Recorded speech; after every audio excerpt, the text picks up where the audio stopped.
Good morning, everyone, and welcome to the Mac and Jack Sports Show, our Saturday debate show, streaming live on Facebook, YouTube, Twitch, on Mac Sports and Northeast Streaming Sports Facebook pages.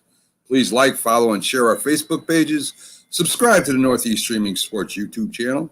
We're also on Instagram and Twitter. Our website, nessp.info, for information on all our shows, guests, information on sports, especially the Yankees and Giants, stores and links to those stores.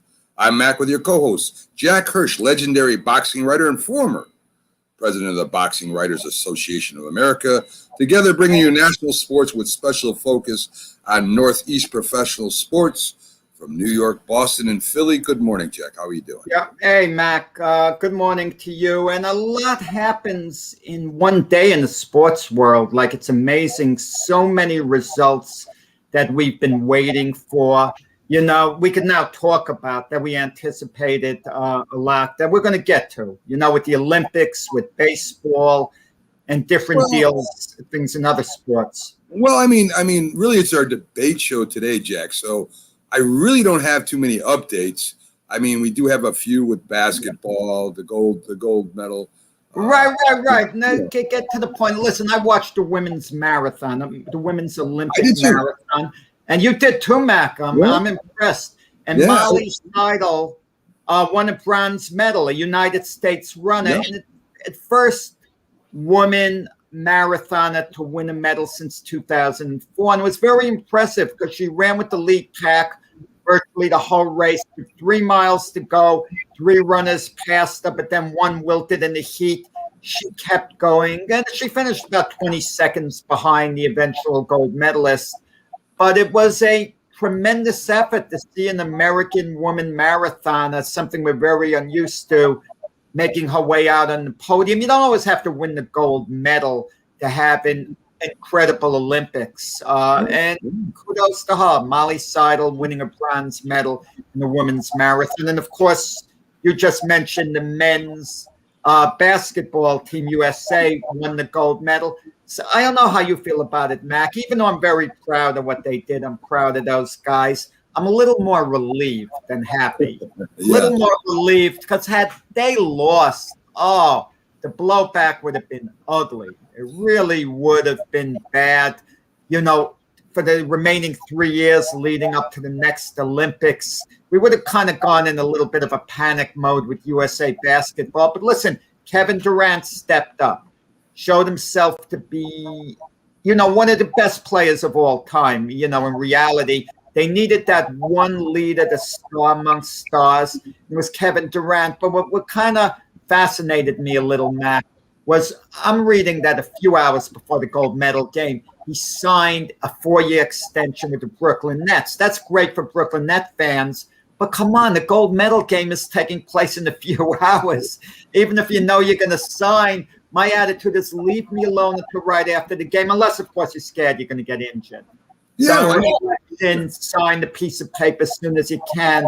But it should have been presented to him a little earlier than that, I guess. But listen, Kevin Durant was unbelievable in that game.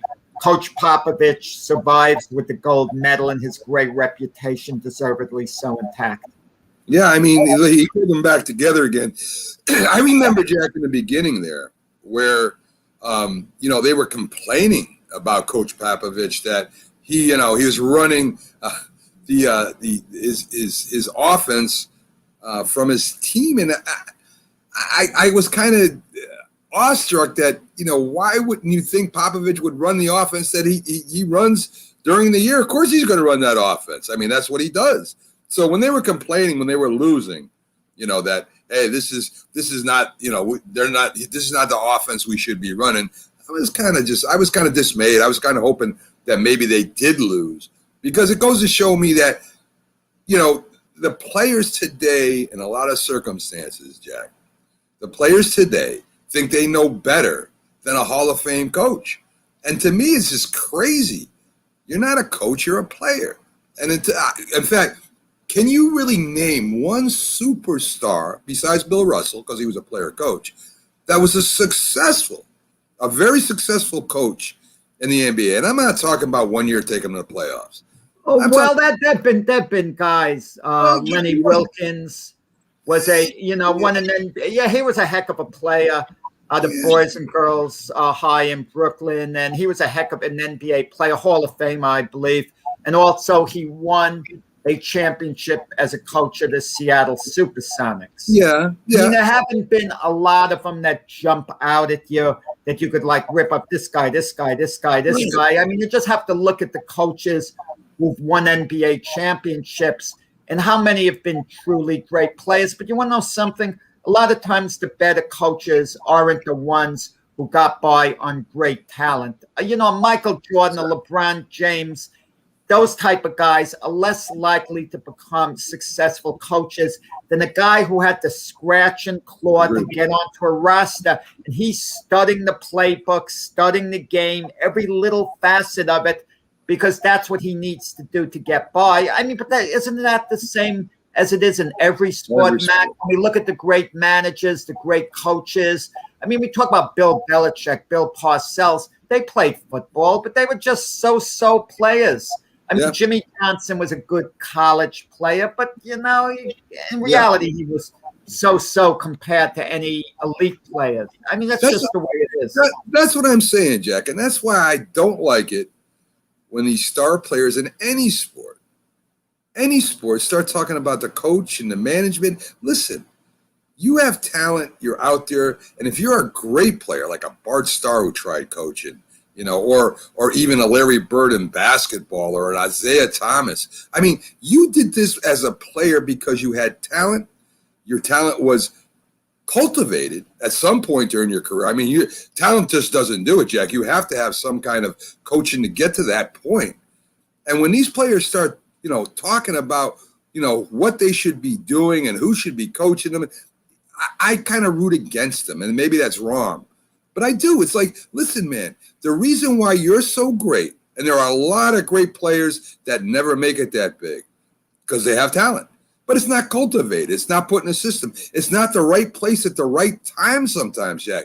That has a lot to do with it too. So this is what turns me off about today's players trying to get involved in coaching, picking coaches, and into management. Because really, they don't know. They just don't know what it takes. Because when you look at a quarterback like Bart Starr, who was definitely a star in the National Football League, played for one of the greatest, if not the greatest head coach in football history. And when he took over the Green Bay Packers, they went down the tubes. Because what he was a recipient of some talent, right place, right time, and one of the greatest coaches that helped develop that talent. So I don't want to hear that stuff from players. And that's why we kind of get in discussions about things, Jack, about players trying to make other decisions. On field, go for it. It's your part. But when it comes to strategy, when it comes to building a team, when it comes to anything that has nothing to do with stuff you really don't know about, it's better that, I don't want to say stay in your own lane, but play in your arena. Don't try to go to somebody else's arena. And it's been proven over and over and over again. Well, I just want to say Bart Starr was at best an average coach. I mean, I wouldn't go that far, but at best. But he wasn't the one who took over the Packers right after Lombardi. It was Phil Bankston. And the Packers went from 2 Super Bowls in a row to having a 6-7-1 record, a losing record. But even Jerry Kramer said they were at the end of their line. He doubts that even Lombardi could have kept them on top again.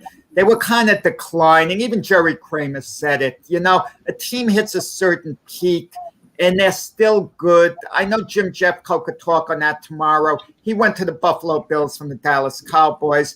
He went to the Bills. The Bills had been to 4 Super Bowls in a row a couple of years before that, and they were still relevant. They could make the playoffs, but they weren't a powerful playoff team anymore like before. Some teams decline slowly.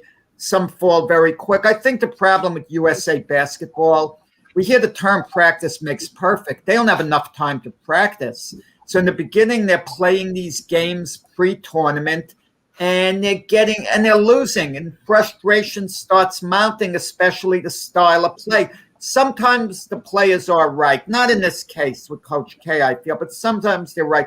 The 72 Olympics, Hank Ebo was the head coach. legendary college coach. He had them playing a game, pass the ball, pass the ball, pass the ball, and the Russians were beating them all game. Finally, he allowed his team to run, and the Russians couldn't handle that transition game, and the USA pulled ahead. Then they got robbed of the gold medal. I don't have to go over that story again.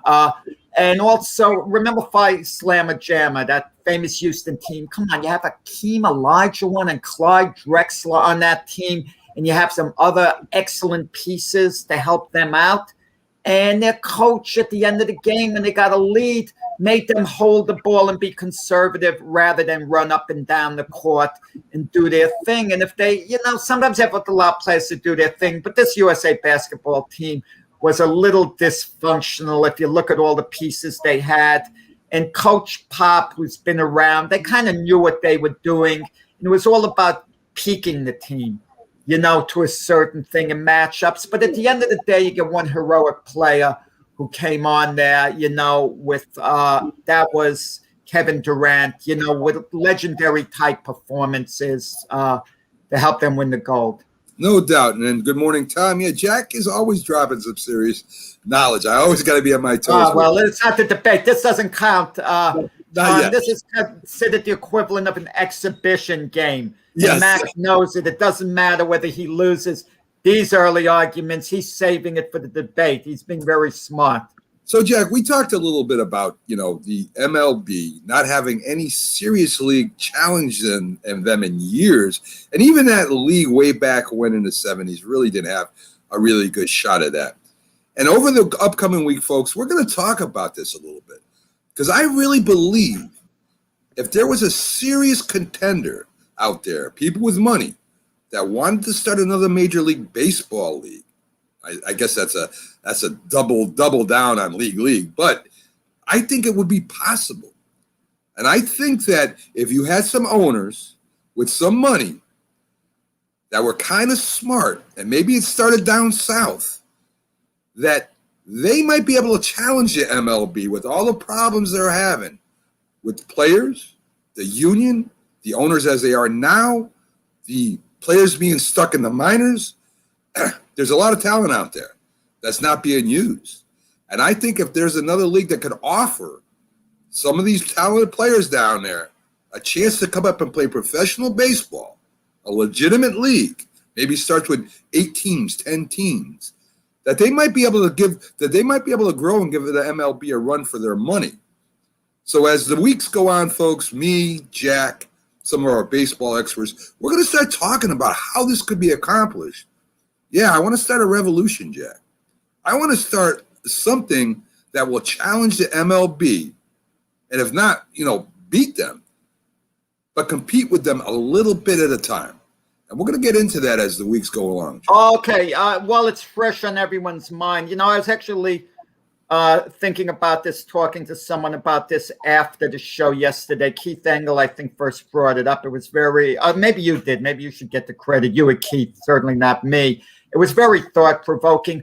I don't think there's any realistic chance if someone tried right off the bat to compete with Major League Baseball, they'd have a chance. They would get wiped out. It would be a joke to Major League Baseball. But I think what could be done, if I wanted to make something work and I wanted to challenge them in the long run, what I would do is get maybe like an 8-team league, maybe 6 teams in Florida, 2 in Arizona, warm weather places, right, and not go head-to-head with Major League Baseball. Play a 3-month schedule, middle of November to the middle of January. And then maybe the first 4 of the 8 teams play.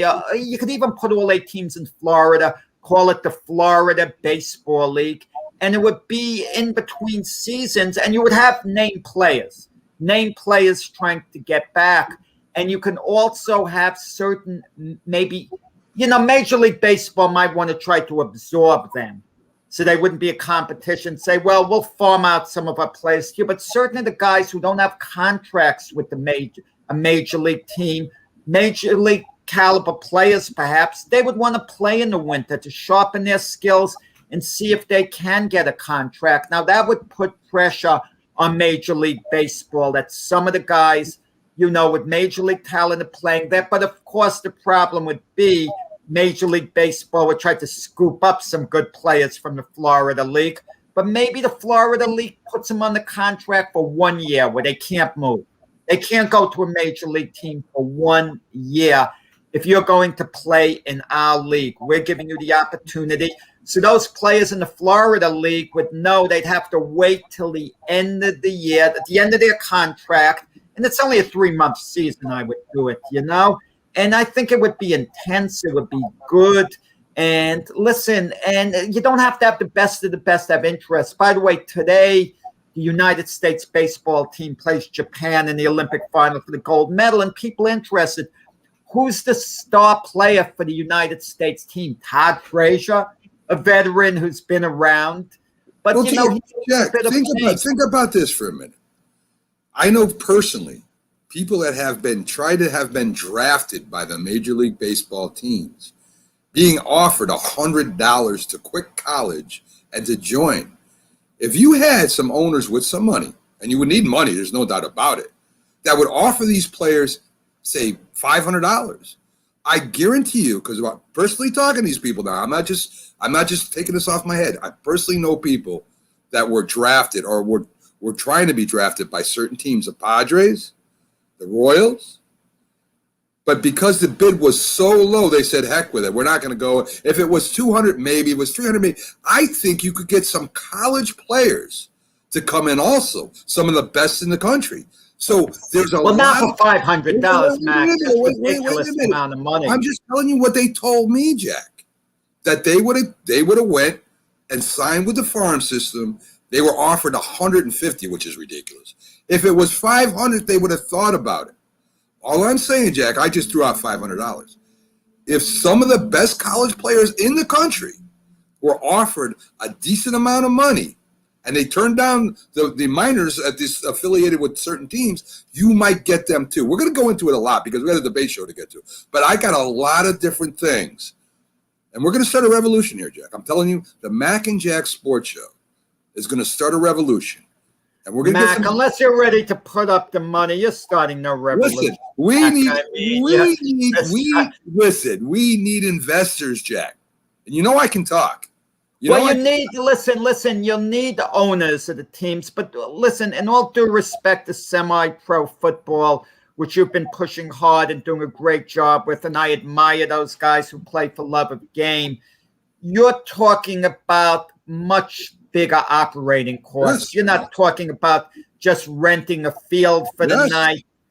You're talking about major operating costs, and you have to pay these guys enough money where they can live in an apartment and have enough money to buy food. Right. Okay. To get by. And the salaries don't have to be high. I mean, guys are going to play just to keep the dream alive. Right. I mean, that's understood. But first, you'd have to make the league tremendously interesting, and then what would probably happen? Again, we're going down a long thing, right? Okay. But can you imagine A-Rod, a few other multimillionaires? Here's your chance to buy a team and start a new league. Don't you think there would be interest? A-Rod would want to play. I'm serious. I wouldn't be surprised he played.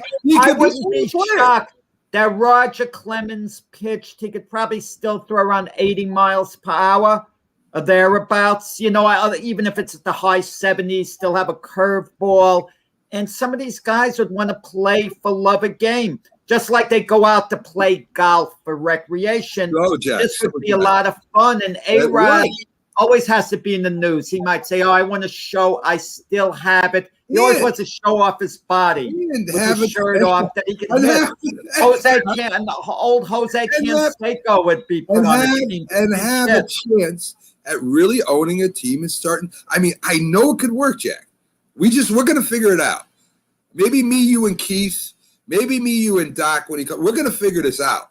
And we're going to start a revolution, Jack. This is what we're going to do on the Mac and Jack. You're going to start a revolution without a penny in your pocket, Mac. Right. It goes nowhere. I mean, come on. I could tell you the revolution. I mean, the ideas are good to put out there. It takes one billionaire to hear what we're saying to get the ball rolling. That I agree with. That could be done. I could tell you an old Irish story about rock soup, but we're not going to get into that right now. So let's do what we do every week here on the Saturday show, Jack, because this is what we do every Saturday. We do the debate. So let's bring up our theme for this. Anything you can do, I can do better. I can do anything better than you. No, you can't. Yes, I can. No, you can't. Yes, I can. No, you can't. Yes, I can. Yes, I can. Anything you can be, I can be greater. Sooner or later, I'm greater than you. No, you're not. Yes, I am. No, you're not. Yes, I am. No, you're not. Yes, I am. So, Jack, as I am getting phone calls from the Major League Baseball office right now in the union, let's push on with our debate. I'm going to put them on hold. I ain't got no time for them. So, our first debate topic is the biggest surprise of the Olympics this year. So, Jack, you're up first. Mine's going to be something very obscure, but the biggest surprise to me, okay? Because going into the Olympics, there were certain expectations of certain athletes. And this slipped under the radar a lot, but Novak Djokovic has been considered by many to be the greatest tennis player of all time. This year, he won the Australian Open, the French Open, he won Wimbledon, and he needs the U.S. Open here in New York to pull off the historic Grand Slam. The guy was playing the best tennis of his career, but something bothered Djokovic. He had been in 3 Olympics before that. In 2008, as a young guy, he won a bronze medal. Excellent, he won a bronze medal. 2012, 2016, in 2012, he got eliminated in the first round of the Olympics again. 2016, he got eliminated in the bronze medal game.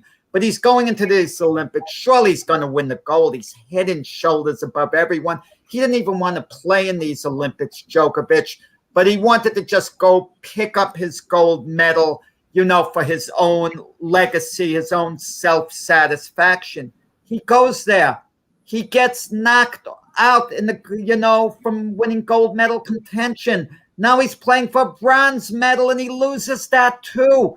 This supposedly invincible tennis player, gets stopped twice in a row and doesn't get a medal. Now he's played in 4 Olympics and has had 1 bronze medal, the first of the 4, for his career. Now, Djokovic, when all is said and done, is probably going to wind up with the most majors in tennis history. Right now, he, Rafael Nadal, and Roger Federer are tied with 20.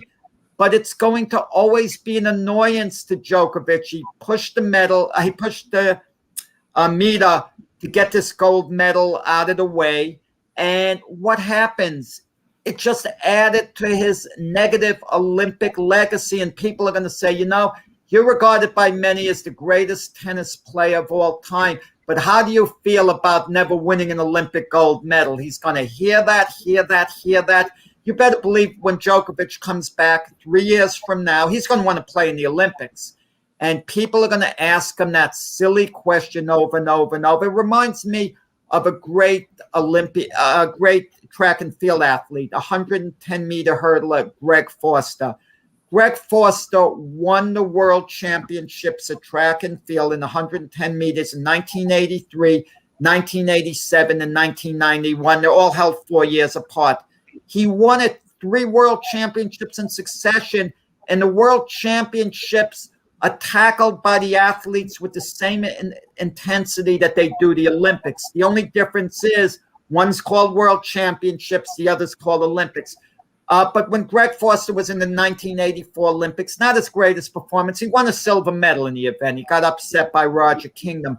All people talk when they see Greg Foster. Greg, you've had that great career, but how do you feel not having won the gold medal? He shouldn't be hearing, this nonsense. It's like a major league pitcher who's won over 300 games. How do you feel about never having pitched a no-hitter?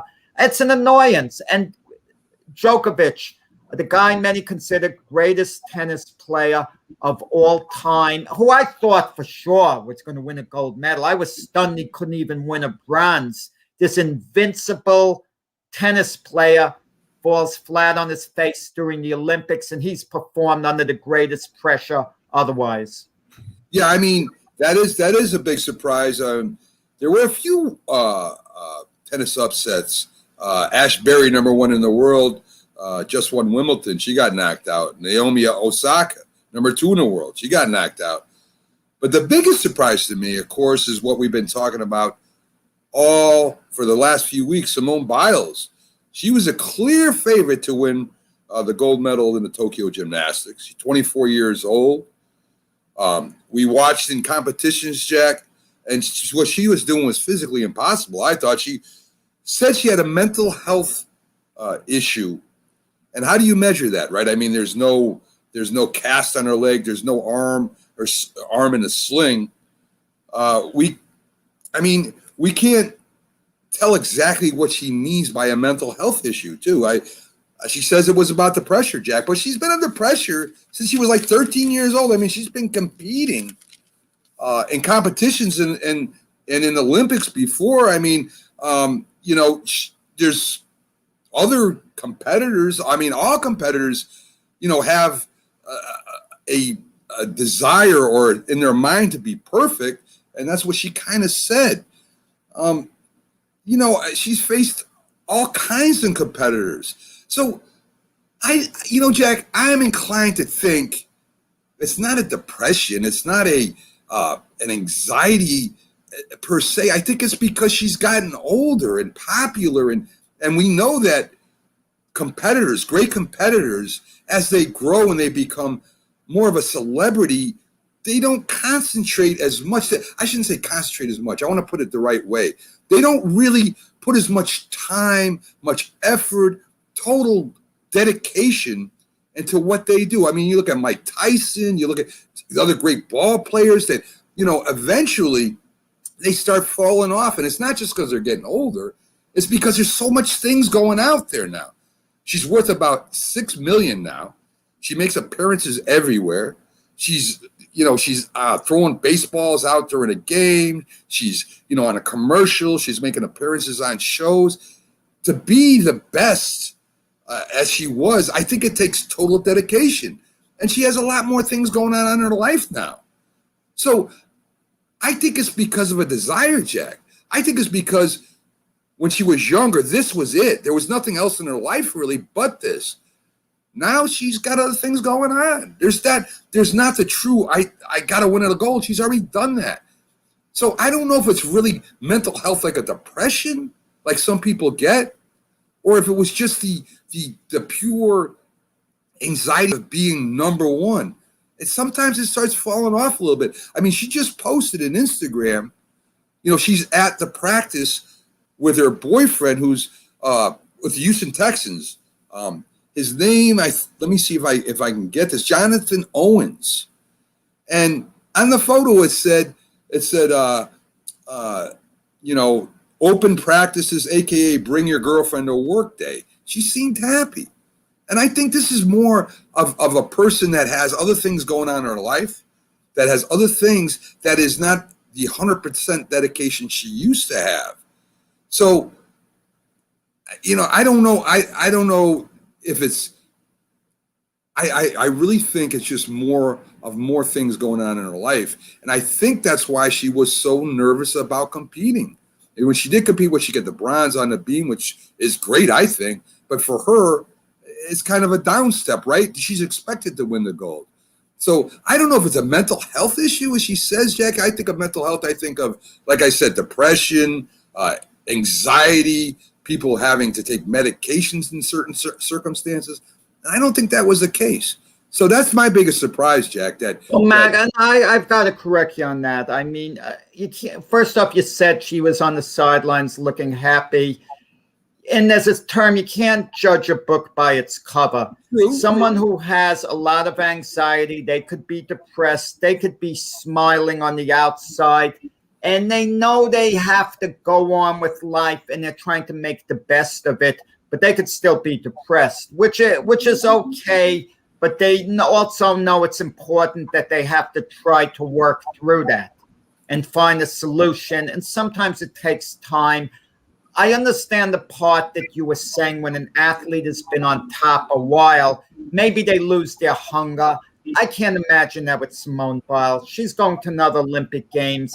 She's in the team competition. She would never bail out on her teammates. I'm not saying a bail, Jack. I'm saying that with these other girl competitors don't have that celebrity. They're trying to win a gold medal. She's already done that. She's 24 now. That's kind of old in gymnastic terms, if you know what I'm saying. So I think with the celebrity, with the appearances, I mean, it's not in the gym, 7 days a week, 2 hours a day. There's other things going on in her life, and there's nothing wrong with that. There's nothing wrong with that at all. I think that's part of growing up. So I just think that we're saying mental health. We're not giving a reason. We're not saying, well, she never said she was depressed. She didn't say that. She didn't say that she had anxiety. She said that she was expected to be perfect. And yeah, all the people, she's been expected to be perfect for years. All the competitors are expected to be perfect. That's how they're judged. So what I'm saying, Jack, is I'm not putting her down in any way. Don't get me wrong. I'm just saying that, she's growing up. And I don't think it's a mental health issue as we look at it. From what I'm watching anyway, Jack, I could be wrong. But what I'm watching is a woman who's very successful right now, who's got a great personality. She's very, she seems to handle herself well in the public. And now all of a sudden, gymnastics isn't the number one thing in her life anymore. It may be one of the most important things in her life. But we know as great competitors get older and become bigger than almost bigger than the sport.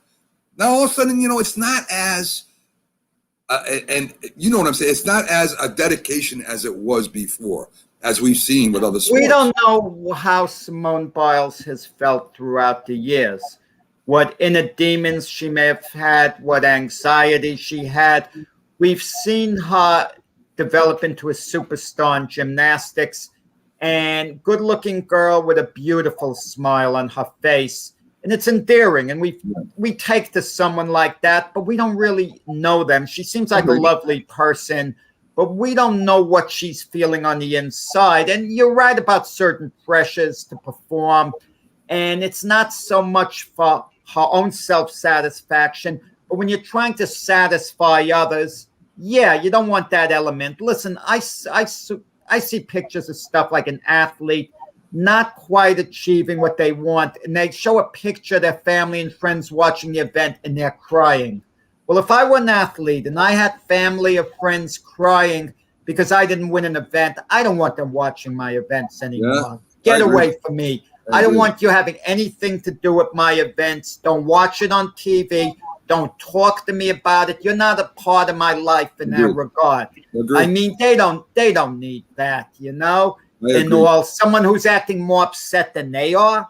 I mean, come on, give me a break. Simone Biles, I mean, she's undergoing things. I mean, we don't know. I mean, listen, we joke about Aaron Rodgers. He's undergoing some mental health issues, he says. And look, Aaron Rodgers had a split with his own family. So that's revealing. That's very revealing. But Michael Phelps, let's get a better example. Michael Phelps. He's won all those gold medals, but he admits he's had mental health issues. Jack, we all have. All of us have had mental health issues. We've all been depressed at one time or another. We've all had anxiety. We've all, maybe we lose a job. Maybe we lose a loved one. We all have that. So, but, most of us just keep going on and keep doing what we're doing. It's because of celebrity that we hear about it and we talk about it. And like I said, it's hard to feel bad for someone when the family members I know have gone through just as much, if not more pain than some of these people, but we just don't know them. So it's hard. They're endearing to us because we know them. They're on TV. My Uncle Kirk is not on TV. So, I mean, it's like, for instance, after this happened with Simone Biles withdrawing, and it's her right to do, There was a panel of like 4 or 5 of them saying, "Oh, we have mental health." Well, yeah, you have mental health issues or pressures. Are we calling mental health issues pressures now? Is that even right to say? Is what I'm getting at. Is it right to say I have mental health issues because I have a pressure? I put pressure on myself to win, and people want me to win.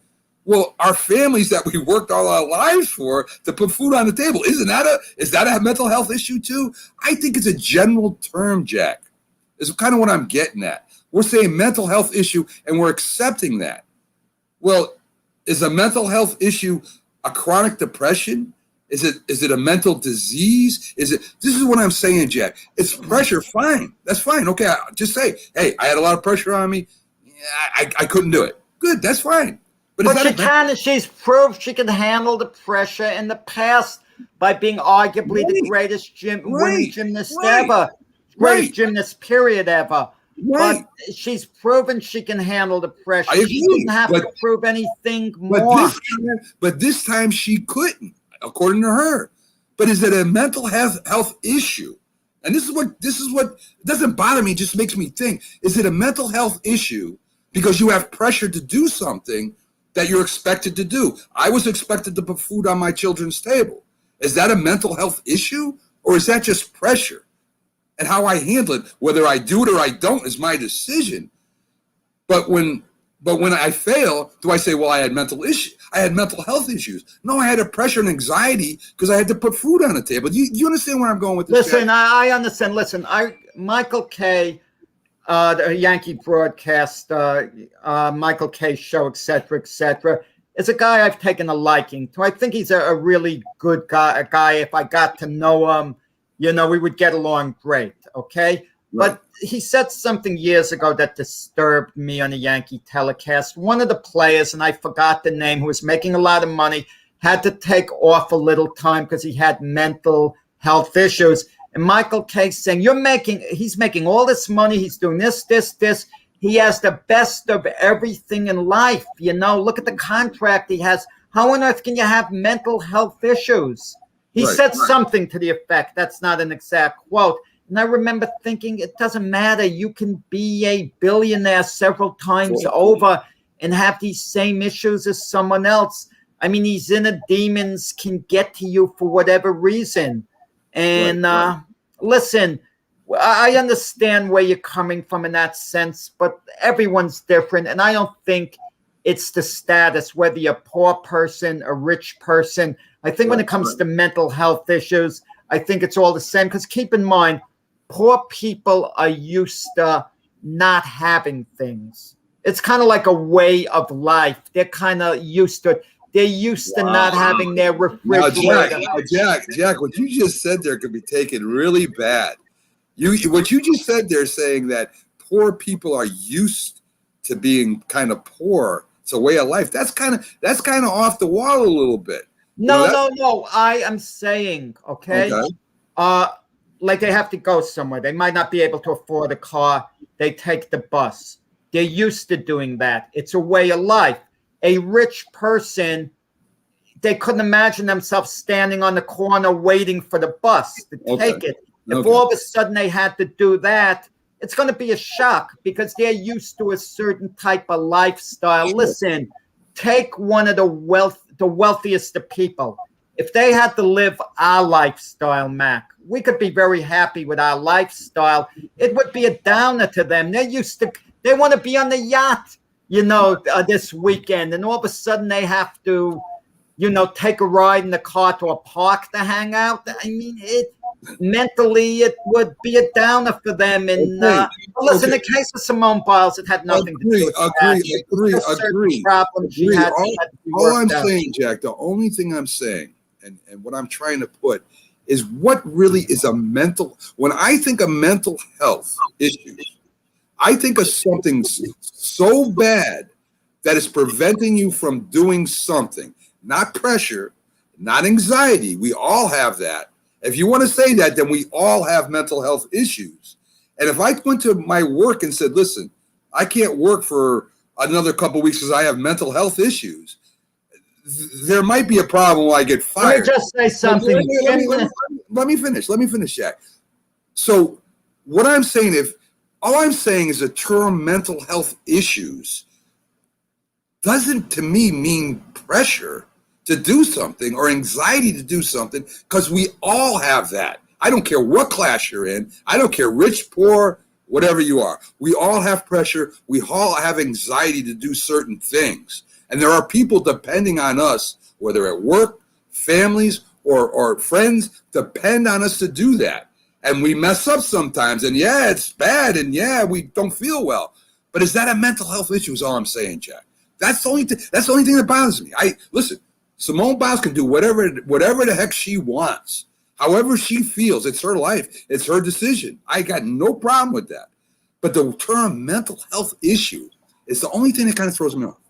Yes, Simone Biles, the things she does, what she performs in gymnastics, from what I understand, I'm not a gymnast. I don't know anything. I've watched about it. She's gymnastics. I watch it, but I don't really know anything about it. And I'm not going to pretend like I do. But from everything I've heard, the mind and body, it's very critical. It works in sync together. And if it doesn't, these gymnasts call it the twisties. They're in the air and they lose a train of thought. And there could be horrible consequences, meaning when they're in the air, they're going to land hard on the mat, maybe on their head, on their arm, and could get seriously hurt. There have been gymnasts who've gotten seriously hurt in the past, who understand why Simone Biles is scared to take that chance. Because her mind just isn't working because of the anxiety factor. Hey, listen, I mean, you could word it what you want. Mental health is something else. Depression is a form. Anxiety is a form of mental health. Depression's a form of mental health. And she's dealing with it. And listen, she hung around. Yeah, she knows. Listen, keep this in mind. Had Simone Biles performed, you said, well, she has about 6 million, and had she won a couple of more golds in the Olympics, 3 gold medals there, something, you know, the endorsement deals she would have gotten, they would have went through the roof. The millions and millions that would have come in. So materialistically, she lost a tremendous amount by this, tremendous amount of money. She's not an athlete who's a rich athlete as is. I think too that her doing this has given her popularity too, and she will get endorsements and appearances because of this also. Not as much as she would have gotten had she had the 3 gold, gold medals. You said, well, they get the twisties. I know people that have cut themselves severely, that have burned themselves severely, that have broken arms and joints at my job because they weren't concentrating. It happens to all of us, Jack, in different jobs. It happens to all of us, scarring them for the rest of their lives. I've seen that too on machine shops. And I mean, this stuff happens. All I'm trying to say, Jack, is the mental health issue. Are we calling anxiety and pressure mental health issues now? I think that's more or less a confidence issue, we all have problems with confidence. We all have problems with anxiety, all of us, and we all have pressure on us to do certain things, and maybe some more than others, maybe. But low esteem is a mental health issue. Okay, if too much anxiety is if severe anxiety is a mental health issue. So it falls into a lot of things. You can't just grab one out and say, well, was it too much pressure for her in these events trying to win the gold medal? She's been handling that type of competitive pressure her whole life and handling it wildly successfully. I agree. So it's more than just a competition pressure. I agree, but she also has a lot more things going on in her life than she did at 13 years old. Folks, we got to take our first break of the day. I knew this was going to go on for a while because I think it's very interesting. And again, nothing against Simone Biles. I think she's an incredible athlete, an incredible young woman, and she has a right to do whatever she wants to do. And am I putting her down for what's wrong? Of course not. This is what she felt she had to do. The only question I had was mental health issue or just pressure or anxiety. We all go through that. But anyway, Jack has a lot of points. I think I made a couple. But folks, we'll be right back after our first commercial breaks. We have a lot more going on. in our debate show. So please stick with us. Where are you? Holy cow. There you are. We'll be right back after this, folks. If you served honorably in our nation's armed forces and you're looking for a way to continue serving your fellow veterans in your community, then join AMVETS. Each year, AMVETS members volunteer millions of hours at VA healthcare facilities from coast to coast, helping to improve the lives of their fellow veterans through the VA Voluntary Services Program. AMVETS posts and departments also participate in a wide variety of community service projects, ranging from Americanism in our schools to supporting the Special Olympics and Boy Scouts of America. If you no longer wear the uniform today, you can still serve through the AMVETS by joining today at amvets.org. Hi, Grandma. What's for dinner? Hey, honey, I'm making stew tonight. Ooh, can Nina come over? I'm not sure about our new friend. I wonder if there's been any drinking going on. Alcohol at her age can lead to so many bad things. I've been meaning to ask you, what would happen if someone offered you a drink? Grandma? This is hard. She's so young, but I know I need to talk to her about it now before someone tries to give her alcohol. If anyone ever does offer you a drink, I want you to say no. I have too much respect for my family, and I don't want to get in trouble. Okay. Really? I promise, Grandma. I love you too. Okay, how about tasting this stew and telling me what you think? Some children may try alcohol as young as 9 years old. It's not too early to talk about drinking. For tips on how to begin the conversation, visit underagedrinking.samhsa.gov. That's underagedrinking.samhsa.gov. This message brought to you by SAMHSA and this station. When you hear the word asthma, you probably think of shortness of breath, coughing, or inhalers. Lots of things can trigger asthma, but the fact is that asthma doesn't just attack, it can kill. But with proper medical management, asthma is controllable. If you experience shortness of breath, wheezing, tightness in your chest, or persistent nighttime coughing, you may have asthma. See your doctor and get the facts. You'll breathe easier. For more information, call 211 Infoline. A message from the Connecticut Department of Public Health, keeping Connecticut healthy. If you talk and they will hear you every single time. Oh, we're getting killed. Yeah, well, Kyle's not here. How come? Kicked off the team. Didn't Tim tell you? Kyle and some other kids got caught drinking beer in the park a couple of nights ago. Really? Yeah. Zero tolerance. He's out for the season. Come on, it's a first offense, right? That we know of. But why should that matter? He knew not to drink. I made it clear to Matt, that's what we expect from him. What have you said to Tim? Nothing really. You know, a lot of kids try it at this age, so. Yeah, well, a lot of kids don't try it too. I'm not saying that Matt's going to be this perfect kid, but if I don't tell him what we expect and why he shouldn't drink, how's he going to know? You think kids that age really listen? They never admit it, though, but they hear more than you think. Talk. They hear you. For more information about talking with kids about underage drinking, visit underagedrinking.samhsa.gov.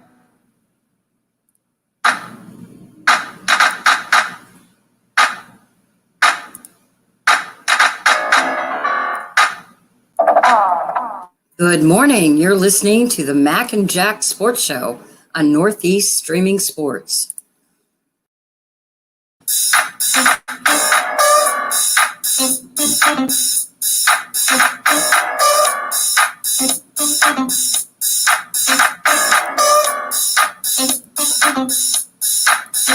Good morning and welcome back to the Mac and Jack Sports Show, our Saturday debate show. I'm your host, Mac, with your co-host, Jack Hirsch, legendary boxing writer, and he knows everything about sports. So it's always fun debating him and talking to him about sports, and not only sports, but the people in sports. But the next debate topic, Jack, is purely about the Mets and Yankees. And, of course, we have a lot of Yankee and Met followers out there. And I'm up first, and we're going to debate, will the Mets or Yankees have the better record at the end of the season? And the answer is easy, Jack. Of course, it's the Yankees. They'll finish with a better record than the Mets. Yankees right now are 60-49. The Mets are 56-53. Yankees have finally picked up two left-handed power hitters that have already contributed to them winning some games. Heck, they've even gone down in the minors for some youth in the outfield and some position players. They even got a couple of young pitchers coming up in relief. and a starter who did really well for him. The Mets are kind of waiting, Jack, for returnees that might not get here until September. I was reading an article and watching a podcast where they may not even get back till the end of September. Of course, we're talking about DeGrom, talking about Syndergaard. If they come back at all, will it be good enough for them to make a run? I don't know. I know right now they're kind of falling hard, and Philly and Atlanta's kicking it in. Braves might even be the best team in that league. But the Phillies are playing really good ball right now. All the Yankees have got to do, and the games they got coming up are against Baltimore, Kansas City, and Texas. They have Orioles, I think, twice, KC, I think, twice, and Texas, 3 of the worst teams in all baseball. You have one team right now finding its traction, and even though their starting pitcher still isn't maybe good enough to win a World Series, and the other team, the Mets, you have like a car with parts being fixed right now in the shop, and they're waiting to see if the parts can be fixed and sent back in great condition again, Jack. So real simple. I mean, I don't think this is much of a debate. The Yankees easily going to finish with a better record. Will they go anywhere in the playoffs? I don't know. Will they win a World Series? I probably not. But as far as regular season goes, there's no doubt in my mind they'll have a better record than the Mets. Mac, you have no shame, and I'm a Yankee fan. Early in the year, you said, not early in the year, I mean, not that long ago, you said, forget the Yankees, they're finished. Throw them in the garbage can, the season's over. I don't even want to talk about them. I'm so disgusted. The Mets name would come up and you'd go, now there's a ball club. And now you're like, because of recent success, listen, there's a saying, you're never as good as you are when you're playing at your best, and you're never as bad as when you're at your worst. And the Mets are going through a brutal stretch now. I mean, the Yankees sweep the Marlins, and then the Mets are winding up playing the Marlins. And, percentages are the Marlins are going to win some of those games, and they win 3 out of 4 against the Mets. I hope if you're a Met fan, you haven't taken a peek at the standings this morning, because this is the first time either all season or at least since very early in the season that the Mets have not been in first place. The Phillies on first place. If the season ended today, the Mets wouldn't be in the playoffs. The Mets are now a half game behind the Phillies, who beat them last night. And the Atlanta Braves are 1 game out. They're only a half game behind the Mets, a game behind the Phillies. So the Mets got their work cut out for them. No ifs or buts about it. Listen, the Yankees, it's going to be a roller coaster. I mean, if the season ended today for the Yankees, they actually wouldn't be in the playoffs. They're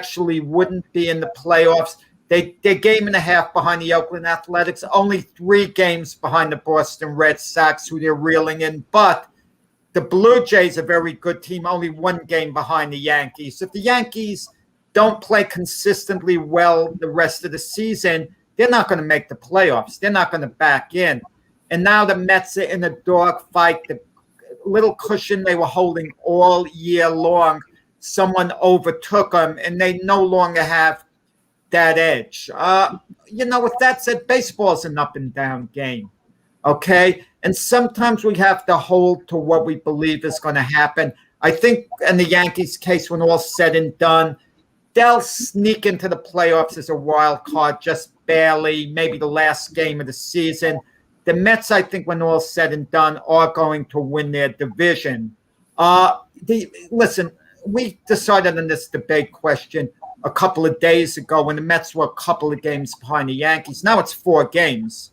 So I'm not saying with any confidence that the Mets are going to have a better record than the Yankees. I'm going to revise that to say they'll be in a better spot than the Yankees when the season ends. I still think the Mets are going to win their division. I don't think the Yankees are going to win their division. The Mets are going through a bad patch. I know you pointed to the Yankees schedule, okay? That's a appealing schedule of teams that aren't that good. After the Mets are done with the Phillies, they go to the West Coast. They play the Dodgers and the Giants. And that might seem to be a brutal stretch, especially the Giants, who are 4 games up on the Dodgers. Giants have been the biggest surprise in Major League Baseball. But keep this in mind. The Dodgers are due to start a decline. The Giants are due to start a decline at some point. I don't think they keep this going to the end. It's like a marathon. One runner's leading a good part of the way, and then at 20 miles or so, they start reeling them in. It's called hitting the wall in marathon running. I think that's going to kind of happen to the Giants. And I think when the Mets play him, it might actually be a good thing for the Mets because the Giants are going to be due for some losses. Look, the Mets are going to get some guys back. The Mets haven't had that spurt, a really good play like for a whole month. I think they'll get that spurt. I think the Yankees will struggle. I know the question was who's going to have a better regular season record. A couple of days ago, I thought the Mets. I got to admit. That was going to be my answer. And it's a question, well, that's my story, and I'm sticking to it. That's my answer, and I'm sticking to it. Yeah, the Mets are eventually going to put it all together because the Mets really have a really good ball club. The Javier Baez pickup was a very nice pickup. And listen, Edwin Diaz has to perform in the bullpen. Their middle relievers, like Seth Lugo, Joris Familia. Jack, what I'm really excited about is the Yankees bringing up some youth. Gardner had a heck of a game. So yesterday, unbelievable game, scoring a couple runs and getting on base, and then the leadoff hit, walk-off. Well, Gardner, I got to tell you a funny story because you mentioned Gardner. Let me cut in. I watched the game till the end of the ninth inning and had to, turn in, basically crashed for the night.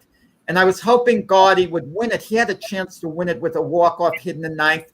Gardy fouled a number of pitches off, and then he popped up to the second baseman.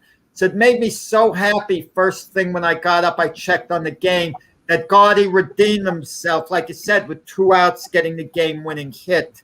You like to see Gardy stay as a Yankee as long as he can because he's a veteran, but he brings this youthful energy to the team. Oh, I agree with that, Jack. And like you said, best regular season. The Mets, I thought were going to win the division early in the year, but with DeGrom going down, they really don't know when he's coming back, and they really don't know about Syndergaard. What I was reading and watching, if it's the end of September, they're in trouble. The Braves are good. The Braves are due for a spurt. Phillies got one of the best hitting teams in the league. Period. I don't even know if the Mets will probably end up finishing third. I think the way it's going, how can you depend on DeGrom and Syndergaard when they're not even sure when they're going to come back or if they're going to come back? I feel bad for the Mets because I think if Syndergaard and DeGrom were there, they would be in first place. They would win the division. And as far as my prediction on the Yankees, that was before Cashman picked up those 2 left-handed hitters, and after he did, you heard me say it made some sense what he was doing. So. I'm just glad that finally, I don't know what it took to wake him up, maybe pressure from the fans, maybe pressure from the owners, that, hey, he had to go out and make some moves and get some left-handed hitters. And I love that he's brought up some youth. Them young guys playing out there right now is what's really invigorating, I think, the team, Jack. They're taking extra bases. They're playing their hearts out, and maybe it kind of woke up the older veterans, the guys that have been there for a while, saying, "Hey, this is what we got paid. We're getting paid to do," and these guys are doing it. And the relievers that have come in, the big redhead, I forget his name, throwing 100 miles an hour, and they had that rookie starter who won his first game. Listen, this could be the beginning of something that maybe, hey, listen. It's still not following the blueprint yet, Jack, but there's hope. And that's all I've been waiting for was a little hope as a fan to see the Yankees finally starting to do something that makes sense because they haven't been. Well, it's amazing a couple of pickups, how it could recharge the atmosphere, the fan base, because the Yankees had blown a number of games with their bullpen. And even though they didn't address the bullpen situation, they're sticking with the same guys. You get Joey Gallo and Anthony Rizzo. Rizzo's a big crowd favorite. But, you had Luke Voigt coming back. How can you not be fine with Luke Voigt? But Rizzo's charismatic and he's a better ball player. I just want to see Stanton play the outfield. I don't want him clogging up. Because if Stanton can play the outfield, Voigt and Rizzo can both be in the starting lineup. And one is a DH. The other first base, Voigt probably is the DH. Voit can play a little bit of right field, a little bit of first base, do some DHing, and They need a catcher. They need a catcher, Jack. Voit could be the third string catcher, in an emergency there. And listen, Hogoshiaka. Everyone was raving about him that he stole the job from Gary Sanchez. Sanchez was dreadful early in the year. Yankees stuck with with Sanchez, but look, that's a debate for maybe late on. Listen, Rizzo's just a better player than Voit, period. I mean, you can't put Voit at first. You can't. Better defensively. Better hitter. Better hitter. Improved a little bit. Better hit. Yeah, I'm not so sure about that. We're talking about All-Star, Jack. We're talking about All-Star. Was the home run champion last year. Yeah, in 30 games. The home run champion. How many home runs? What? I don't remember the amount. There was over 62 games, but he was the home run champion. Yeah, come on. Listen, Brian Cashman, when he made the Rizzo deal, you know what he basically said? And I respect Cashman for saying this. He basically said Luke Voit got screwed. Even though he was the one that screwed him, he was honest. He said, Luke Voit has been such a good Yankee, such a good hitter. He really didn't deserve this. But when you can get an Anthony Rizzo, I can turn him down. Come on. I mean, come on, Jack. Let him play second string catcher until Sanchez gets back. Give him a shot behind the plate. I don't care. He's not the hitter Rizzo is. He's not even close to Rizzo. Can Luke Voit still play catch? I kind of wonder. Because if you've been away from it for a while, I tried playing. I caught one game when I was in Little League as catch. I wanted to experience playing every position. Even as a kid, I knew that. And in the beginning of the game, I had a hard time judging the ball because of the face mask. But I remember by the last inning, they should have taken me out because I was backing up. The heat was getting to me. The ball bounced. It hit the side of my face once.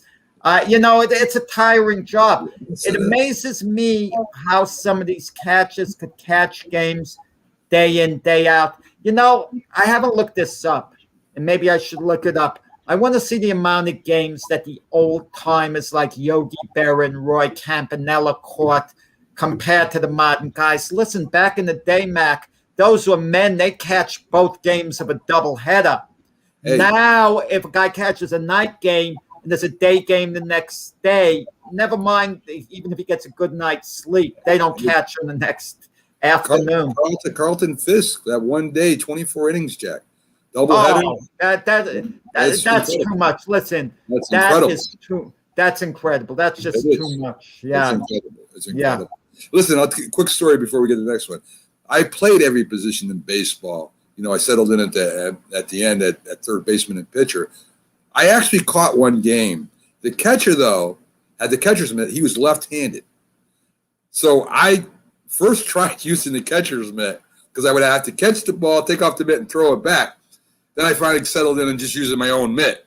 So you can imagine the fiasco that was, Jack. I mean, you could have stole on me easy. I mean, I tried to – anyway. So there you go. So that's my quick story. Yeah, that's funny. Yeah. You use your own mitt to catch. That's hilarious. I had to use my own glove. I mean, what are you going to do? Jack, best GM. I guess this goes right into what we were talking about. Best GM of the locals. You got the Yankees, Cashman. Of course, you got the Phillies. You got the Red Sox. And you got the Mets. Who do you got for the best GM?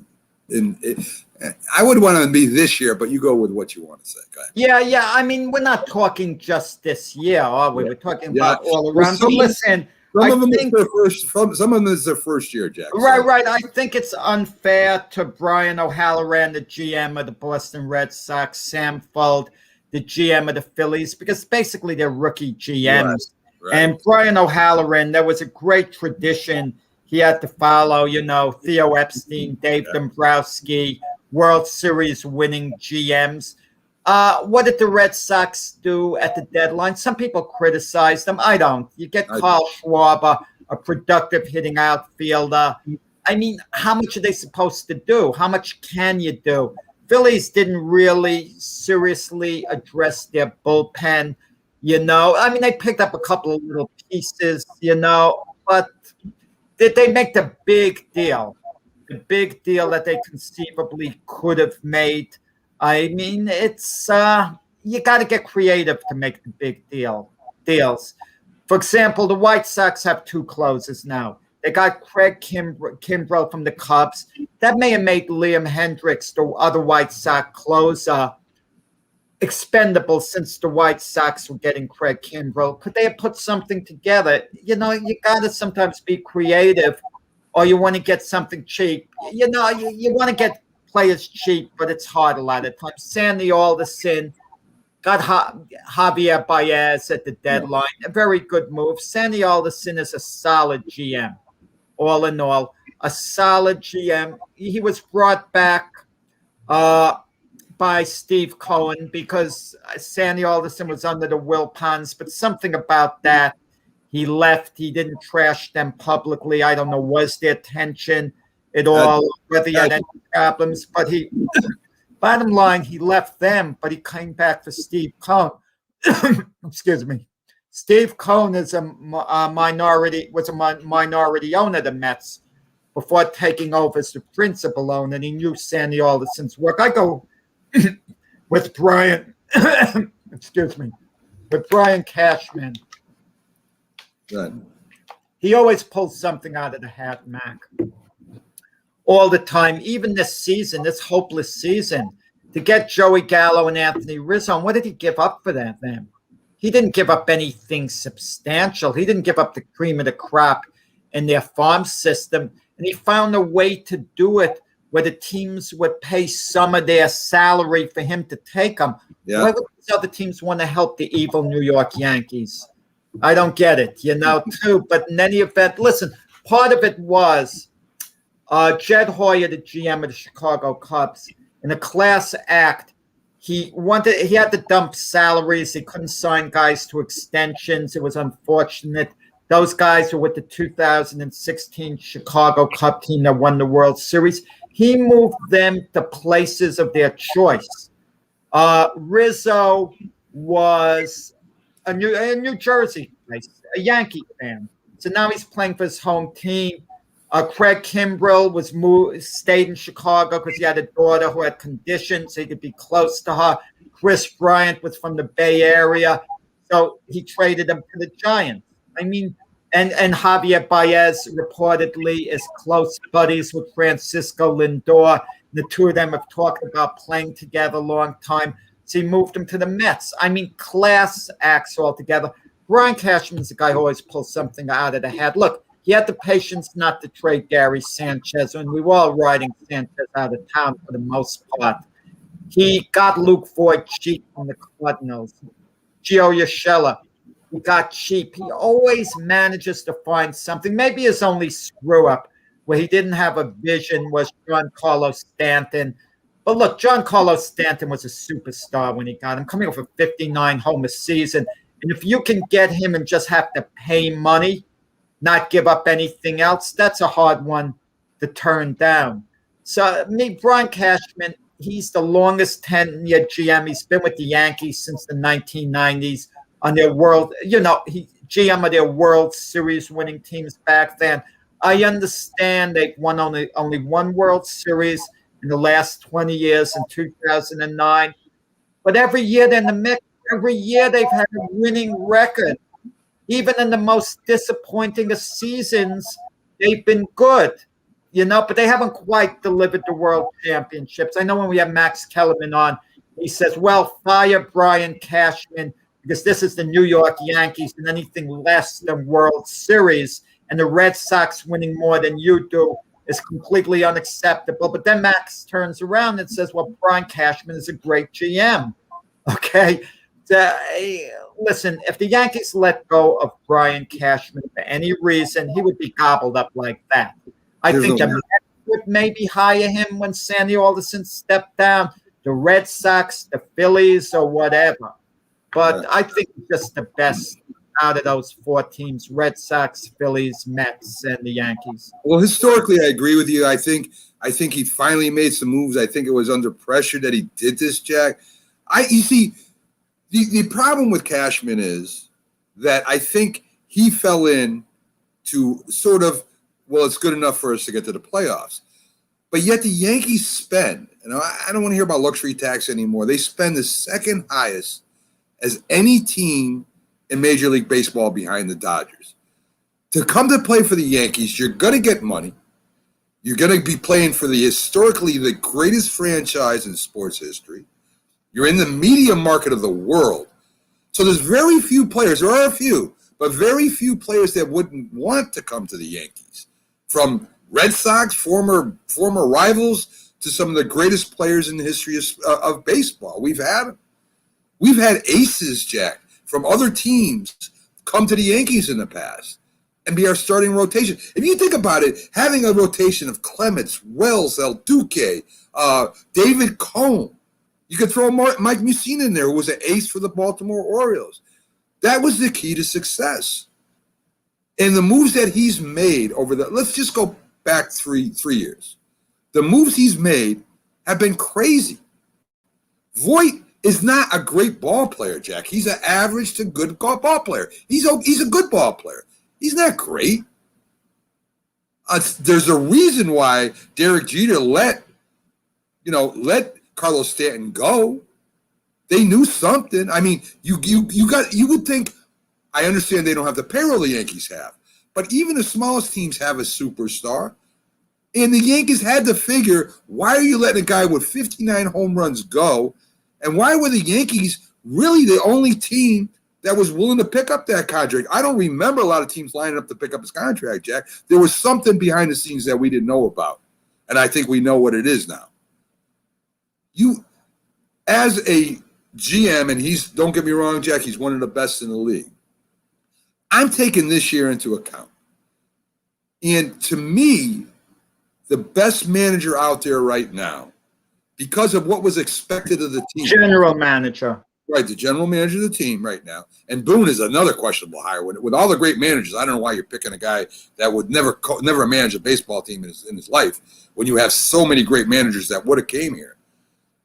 But I think based off expectations, who the best manager has been the Red Sox general manager, Jack. I think that he's done a tremendous job hiring Cora, bringing Cora under the circumstances that he left, a World Series manager on two different teams. I mean, that was an unbelievable move. He's got some of the best young players in the league right now. And the biggest mistake I think he made, you don't think it was a mistake, was not going after somebody significant at the deadline. Because I think it sent a kind of a message to the Red Sox that, hey, he thinks we'll win what we got, but we still should have made a move. I think that took a little out of their momentum. That's the only mistake I can see that he really made this year. The Red Sox finished in the last place last year, behind the Orioles, Jack. The Baltimore Orioles, who was equivalent to maybe a AAA team. This year, for most of the season, they've been in first place and have surprised everybody. And I think that they're going to still be competitive for first place, if not for the wild card this year. To turn a team around that significantly in 1 year, to me, is unbelievable. If you think about it right now, Jack, they have 64 wins. If they go 50%, they'll have 89 wins this year, almost 90 wins. To me, for a first year for a GM with that young a team, is unbelievable. Cashman already had the stars. He has one of the biggest pockets in Major League Baseball.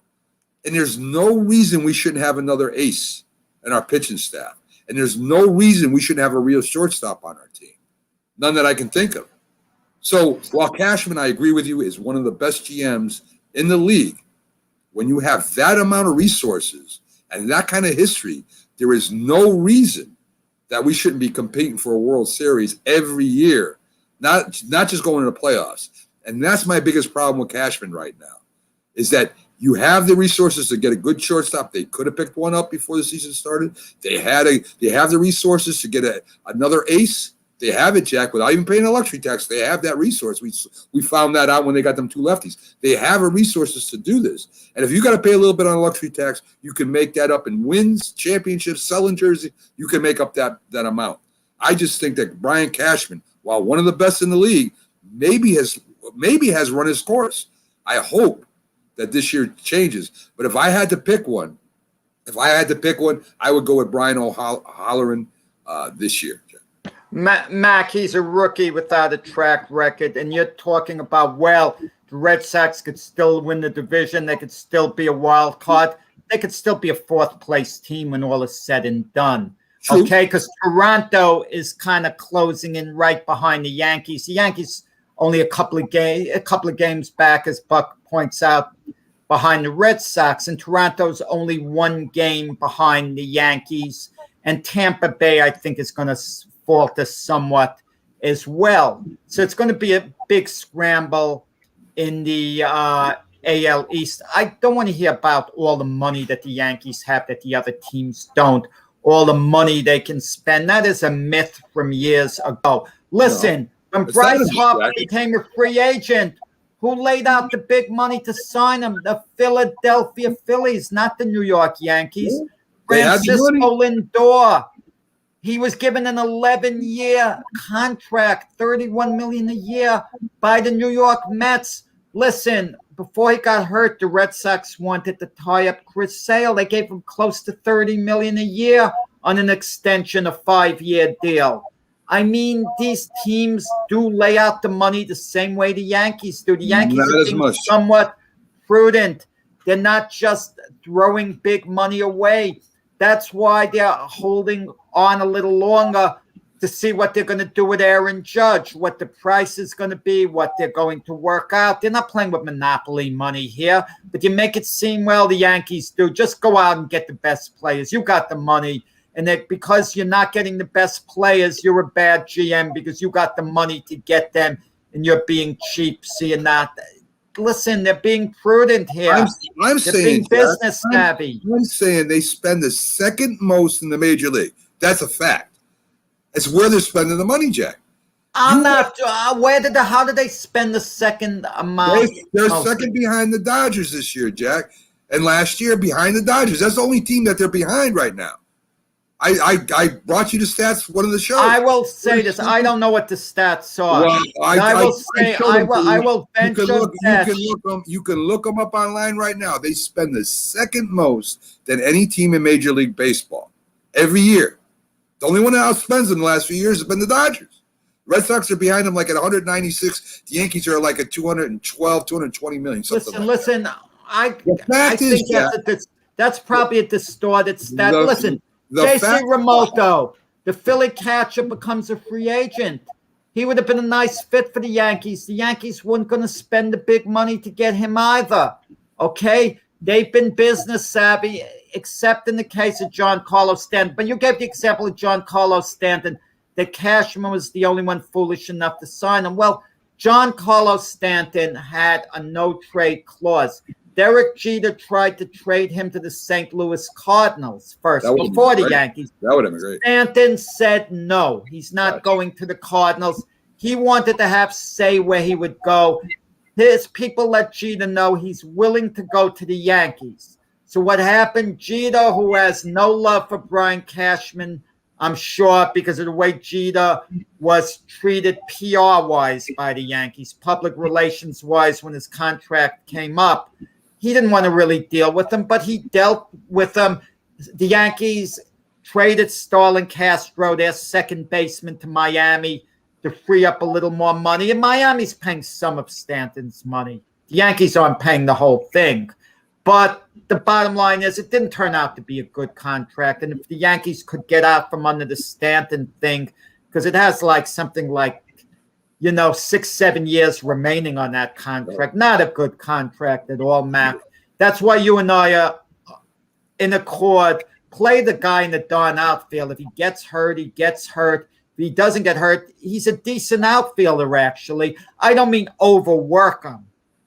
But let's see him out there for some games. Yeah, I don't like the amount of protection he's been given. I'd make him be anything. I'd have him do everything on the team. He'd be running water, for God's sakes, making $35 million sitting on a bench. He'd do something. Trust me there. Folks, we've got to take a quick break. Our last break of the show. We'll be right back. And we're going to talk a little bit about the Patriots. Who we think. And we're at odds here. Believe it or not, I don't believe I'm even at odds with this with Jack. But who's going to be the starting quarterback of the Patriots by the end of the year? Let's see what we both say. We'll be right back after these messages. Hi, Grandma. What's for dinner? Hey, honey, I'm making stew tonight. Ooh, can Nina come over?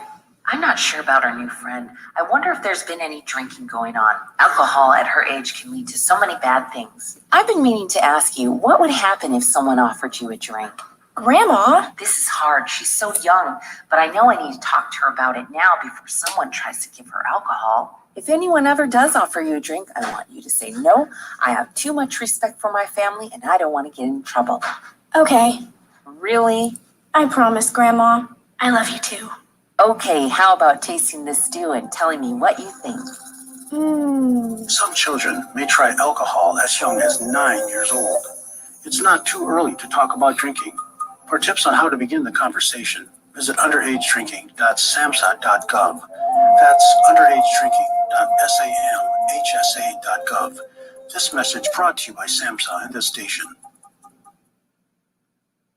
If you served honorably in our nation's armed forces and you're looking for a way to continue serving your fellow veterans in your community, then join AMVETS. Each year, AMVETS members volunteer millions of hours at VA healthcare facilities from coast to coast, helping to improve the lives of their fellow veterans through the VA Voluntary Services Program. AMVETS posts and departments also participate in a wide variety of community service projects, ranging from Americanism in our schools to supporting the Special Olympics and Boy Scouts of America.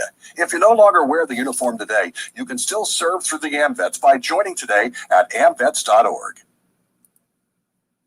If you talk and they will hear you every single time. Oh, we're getting killed. Yeah, well, Kyle's not here. How come? Kicked off the team. Didn't Tim tell you? Kyle and some other kids got caught drinking beer in the park a couple of nights ago. Really? Yeah, 0 tolerance. He's out for the season. Come on, it's a first offense, right? That we know of. But why should that matter? He knew not to drink. I've made it clear to Matt, that's what we expect from him. What have you said to Tim? Nothing really. You know, a lot of kids try it at this age, so. Yeah, well, a lot of kids don't try it too. I'm not saying that Matt's going to be this perfect kid, but if I don't tell him what we expect and why he shouldn't drink, how's he going to know? You think kids that age really listen? They never admit it, Bill, but they hear more than you think. Talk. They hear you.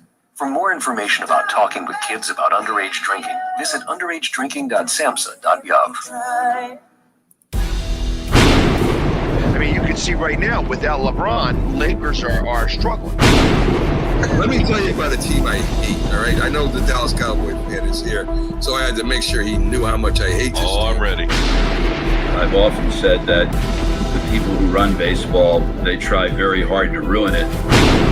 I'm from Brooklyn. I don't have a problem saying it to his face. Oh, I'm from Brooklyn. Hey, you guys any...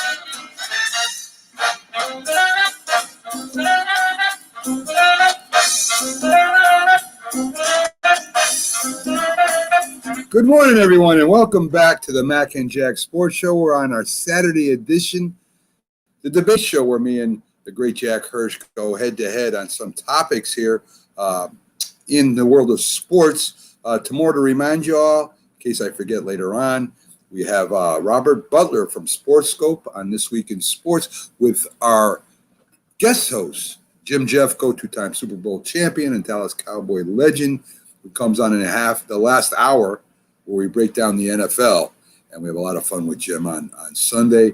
And to remind you all, we do have a show, a YouTube special that will be coming up the 1st of September, Jack. We got a date, where Jim Jeffcoat and Byron Williams, 2 NFL former players, both stars in their own right, will be having their own YouTube special called J&B Talking Shop. And that will be on every Wednesday night on YouTube at 8 p.m. Eastern Time. So we'll be able to catch the Central and the Western coast. So congratulations to those guys, and can't wait to have them on our channel.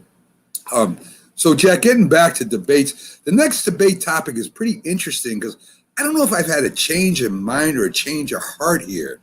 But we're going to discuss who the Pats starting quarterback will be at the end of the season. And barring injury, it will be Cam Newton, Jack. And I don't believe I'm saying this. I really don't. Cam last year, Cam came from the last year with Carolina with injuries that caught up to him, his legs, his throwing shoulder, made him almost a bad quarterback, really. I mean, his throwing motion was terrible, and he couldn't run like he used to run.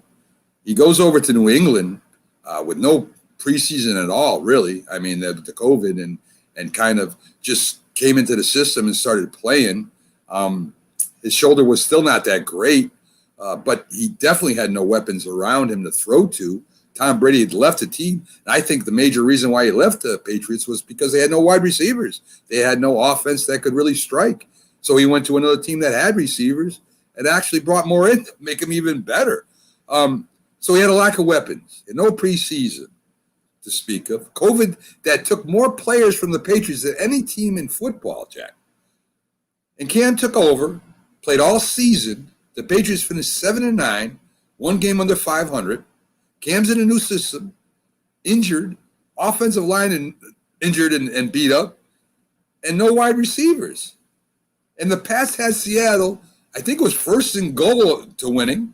They had the Kansas City Chiefs on the ropes for the first three quarters. I think KC beat them like 13-6. He fumbled the ball at the end of a drive that the Patriots could have won. I mean, excuses, right? And that's what they are. But the Pats were competitive to a point. They sure weren't what they were. During free agency, more than any other team in football, Jack, the Patriots went and got a new football team. They got new tight ends. They got new wide receivers. They got new players. Cam another year in the Pats system, a full preseason, still fairly young with some weapons. The only way I see Mac Jones in this year, if the Pats are having a losing season, I don't think they will. I think that they're going to keep Mac Jones under wraps for a full year at least to learn the NFL, to watch what goes on, to review films, to study professional football. Mac Jones was a good quarterback on a great team. The only reason, again, Brady became a starter with the Pats originally was because Bledsoe got hurt, or he wouldn't have started that year at all. And that's when the Jets, your team, knocked him out for almost the whole season on a run. I think it was a linebacker. I'm trying to remember his name, number 57, who hit him. I can't remember his name, but he's a very popular Jet player. It'll come to me probably when the show's over. I think Mac Jones will be a good quarterback, but barring injury, Jack, I really believe Cam Newton's going to start the whole year. I'm going to tell you, Mac, love the way you put an asterisk next to barring injury. But, I'm going to say one guy's going to start all year. Barring Jameis Winston, I'm going to say is going to be the starter for the New Orleans Saints all year. Barring him throwing a lot of interceptions, barring him getting injured, well, that's a little definitely going to be the starting quarterback for the whole season. I mean, listen, but injuries are part of it. Some guys are more injury prone than the others. I'm rooting for Cam Newton, not for the Patriots to beat the Jets, but I'm rooting for Cam Newton. I think he got a bit of a bad rap at Carolina. Even at the Super Bowl, they accused him of not giving 100% effort on a fumble, like diving for the ball. The ball was at the side of him on a certain angle. You got to react, twist your body a certain way. It wasn't a lack of hustle, him going after the ball. Cam Newton's not going to show a lack of hustle during the Super Bowl. This is a guy who got beat up very badly during his time in Carolina at the end. He took beatings in there, okay? But this is a guy who also was a former league MVP. And going into the Super Bowl, the Panthers lost to the Broncos the year he was MVP. I mean, what were they? They were 17-1, counting the 2 playoff wins going into the Super Bowl. They had a tremendous year. They were, I think, 14-0, and there was a little talk of this team possibly go unbeaten. And this was under Cam Newton. It's his second year with the Patriots. You get the feeling Bill Belichick actually likes this guy. It seemed like an odd match. Cam Newton, a flamboyant Cam Newton with the stone-faced Bill Belichick. But Bill Belichick saw him. He said, Cam is a hard-working kid. He likes Cam Newton's work ethic. Josh McDaniels, the offensive coordinator, likes the way Cam Newton cooperates with him. They want Cam Newton to succeed. They think he can succeed. I think he's going to open up the season as the starter, okay? And the Patriots are not necessarily locked into playing Mac Jones this year, not necessarily. Mac Jones' situation is a little different from the other quarterbacks drafted in the first round. Trevor Lawrence is obviously going to start for the Jags. I mean, Minshew, the backup, is saying he's not conceding anything to Trevor Lawrence. He's fighting him for the job to be number one. If I was Urban Meyer, I'd tell Minshew, shut up. You're the backup quarterback. This isn't a competition. Trevor Lawrence is our franchise guy. To cut it out. Urban Meyer hasn't done it. That doesn't help the team. I mean, they got to let everyone know Lawrence is the guy. Number 2, Trey Lance, Jimmy Garoppolo. That's going to be a soap opera. You know, with the amount of draft choices they gave for Trey Lance, at some point he's coming in. Sooner, probably more so than later. The Chicago Bears, they drafted up to get Justin Fields. He's Andy Dalton's backup. Unless Dalton starts winning off the bat, they're going to start the Justin Fields era as soon as they feel they can, as soon as they feel he's ready. Patriots didn't draft up to get Mac Jones. They got him at number 15 overall. When the team was going ahead of them at number 14, the Patriots didn't say, oh, we don't want to lose this guy. You know, they waited. Mac Jones fell into their lap. That doesn't make you feel as wanted if you were Justin Fields, Trey Lance, or Trevor Lawrence. Wow, these teams want me in the worst way. Even wide receiver Devonta Smith, who wanted to be a New York Giant, but said, wow, it's nice to know the Eagles really wanted me, that they would move up in the draft and make deals just so they could draft me. That's a good feeling. But I think the problem with Cam Newton is this.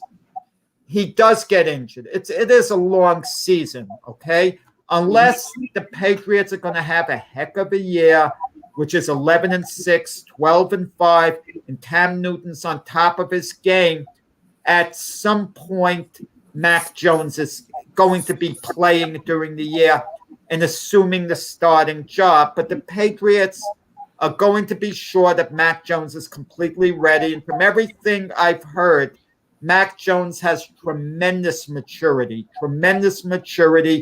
picks up the playbook very, very well.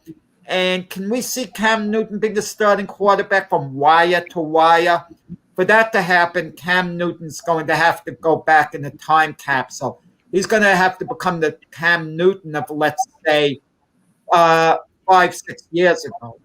If he can be the Cam Newton, go back in time, be just as effective, which is possible but unlikely, Cam Newton could survive as the quarterback of the Patriots the whole year, because Cam Newton at his best, when he was a younger guy with the Carolina Panthers, there wouldn't be a quarterback competition with him and Mac Jones right now. Cam Newton would be the guy. Well, listen, players get older. They slow down. They're still good, but they're not quite their old self. And there is the injury factor. You say barring injury. Yeah. I'm not so sure Cam Newton, who got hurt he had the COVID situation last year, is going to be able to survive the full year. So I just feel Mac Jones takes over at some point as New England Patriots starting quarterback. Well, you brought up in your argument against, you brought up some good points, and that was that Mac Jones fell to him. The Patriots didn't go out to get a starting quarterback, right? They didn't do that. Like the Jets, you forgot to mention the Jets. Zach Wilson is starting. I mean, there's no doubt about it. Trevor Lawrence is starting. There's no doubt about it. Jimmy Garoppolo and Trey, I'm not too sure about that. I believe Andy Dalton's days are numbered there very, very quickly. They're gonna if he has a bad game one, I think they're gonna turn to the youngster. So I really believe his days are numbered. Patriots, I don't think so, Jack. I don't think the Patriots or San Fran, for that matter. Maybe San Fran's even a little bit more may go quicker. But I really believe the Patriots are going to go with Cam Newton all year unless he gets hurt. I think that they really feel Cam Newton has a chance at being a real good quarterback. And they now have the tight ends for that passing game that he will need. They now have a couple receivers and got rid of a couple receivers. They definitely are concentrating more on the running game this year, which may have a sorry, I got something that popped out on me right here. That may have a chance at running the ball successfully without just Cam running the ball. So I really believe that the Patriots are going to stick with Cam unless he's injured.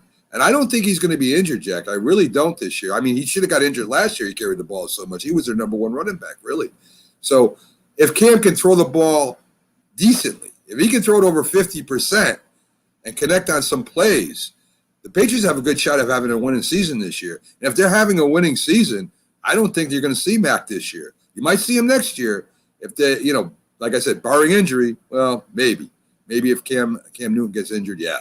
But other than that, I think Cam Newton, I've had a change of heart. I agreed with you in the beginning of the year.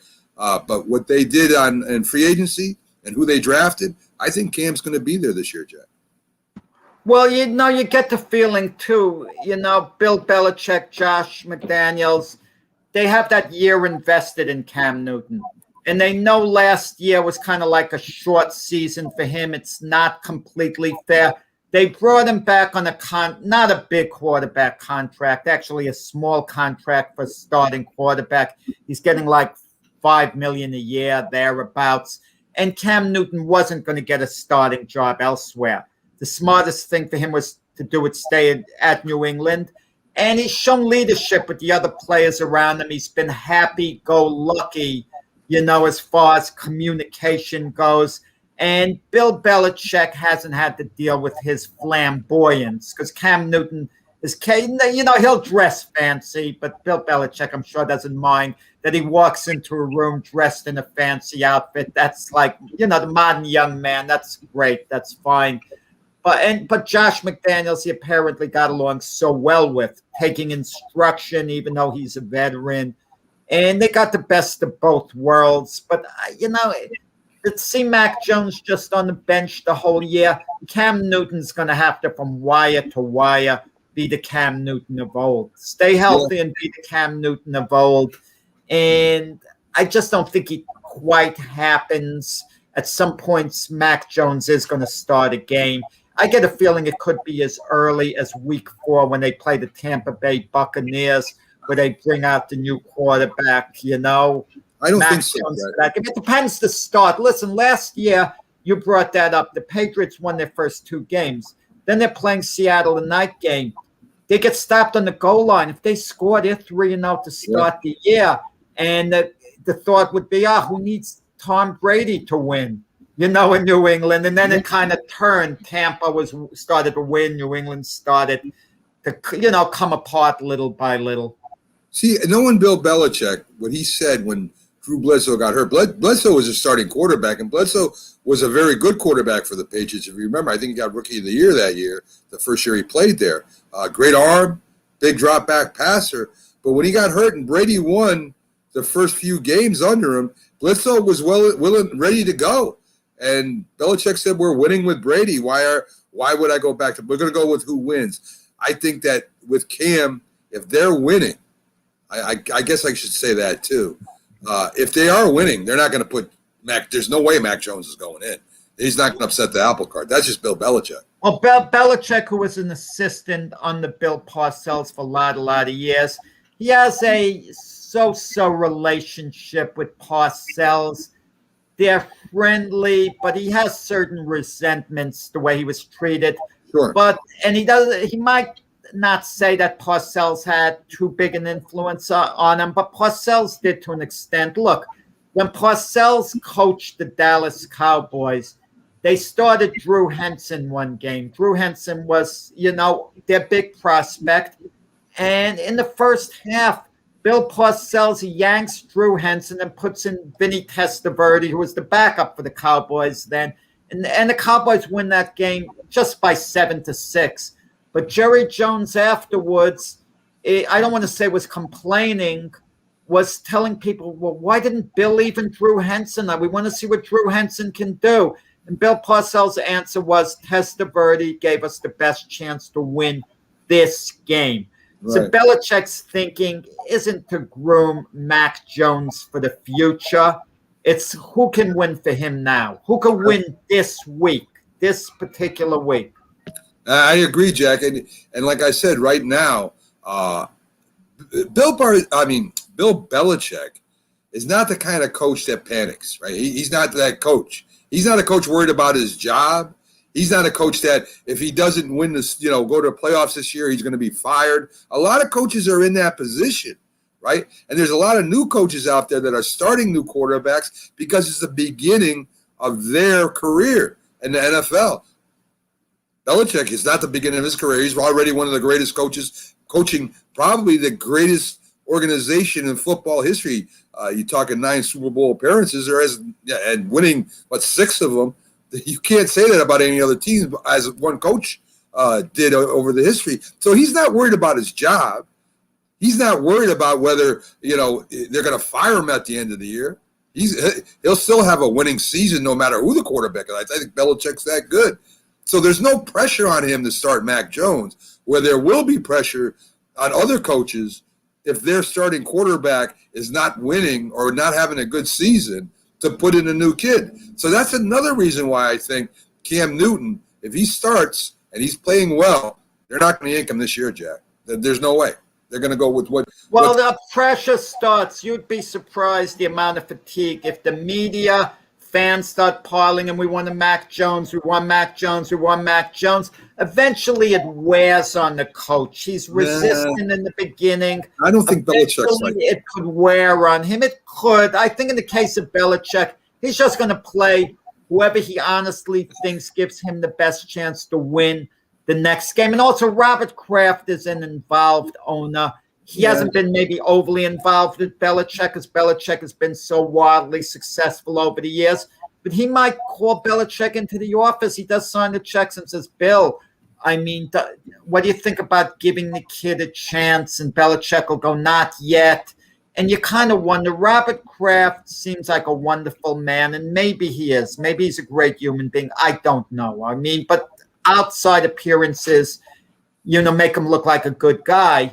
But if the Patriots start losing this year, second year in a row, despite their past success, he might get antsy and he might act the role of the boss with Belichick, and they might have turmoil for the first time. It's possible. We don't know what goes on there. It's possible. And a lot of times owners who fire head coaches, it's about the quarterback. Owners get involved about the quarterback. Well, I get it.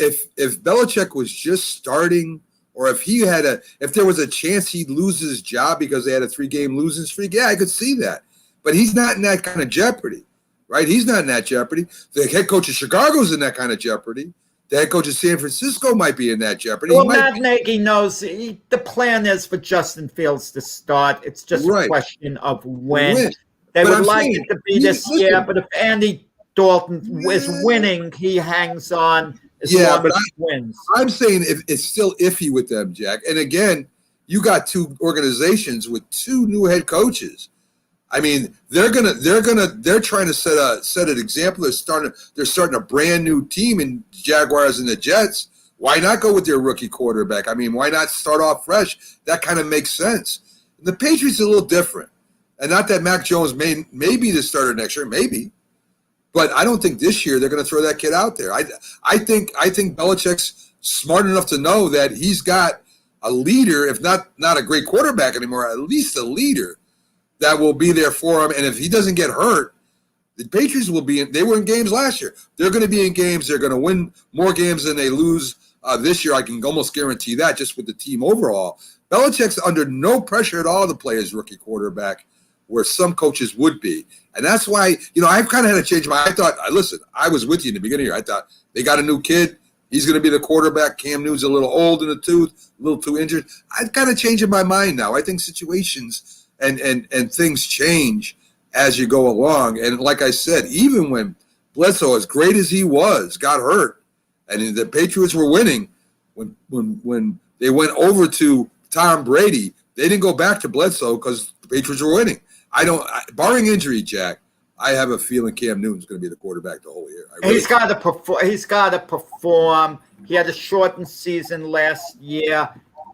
Is Cam Newton going to be an improved quarterback over last year because he's had more practice time? Right. I mean, we'll see. Further, listen, we might get shocked, Mac, and find out that Jones is the starting quarterback and not Newton. Can you imagine? I mean, I don't think that's going to happen. But right now, it is still a competition. But wouldn't that be funny if Mac Jones started, but by the end of the year, Cam Newton was the quarterback after all? Because we're talking about the end of the season. Yeah, I mean, listen, I don't think it's as much a competition as you think, Jack. I don't think it's really that much of a competition. No, I think Newton's going to be the starting quarterback. Yeah. I'm just saying it's still technically a competition there. And you never know with Bill Belichick. He might think, well, Mac Jones is the better option long-term to win in the season, and he might go with them, and that's just how Bill Belichick rolls. He has a certain amount of compassion for Cam Newton if he didn't start. Would he feel a little bad? Sure, but he's going to do what's best for the team. Oh, I agree with that. That I agree with, whatever that is. And I can't see a rookie quarterback being a better option, even if it's Cam Newton right now. So, Jack, the next debate we have is batting average for players. Is it outdated? Is that an outdated stat, Jack? You're up first. Yeah, it's always been an outdated stat. It's always bothered me that players are judged by batting averages. Look, I've thrown it out there too. I said, oh, he's a great hitter. He's a 300 lifetime hitter. Meanwhile, guys never walk. Listen, I remember my baseball career basically ended when I was 17. You know, I played a little, the team in the parade grounds, great competition. There were some big league scouts around. I didn't come close at the end. I got cut by a future big league scout. But I'd have a certain game in which I'd get up 4 times. I would go 0 for 2 with 2 walks, and that would be considered a failure. And to my way of thinking, but I got on base 2 times out of the 4. What does it matter whether I hit a line drive, hit a work, or walk? But they looked at the batting average. That was the mentality. Oh, it's falling. Look, last night, Brett Gardner got the game-winning hit. Brett Gardner got up, I think, 3 times. He didn't start, got on base twice, walked, and got the game-winning hit. But you look at Brett Gardner's batting average, it's 199. A couple of games before that, Gardner got up 4 times. He got a base hit, which lifted his average up 2 points. And then he walked 3 times. Got on base all 4 times. That's a sensational game. But you look at it, he's 1 for 1 batting on the day. It doesn't compare to a guy who went 4 for 4. We look, 4 for 4, that's awesome. But we don't look at a guy working a walk. Sometimes a guy works a walk. That's more impressive than him hitting a ground ball single up the middle, okay?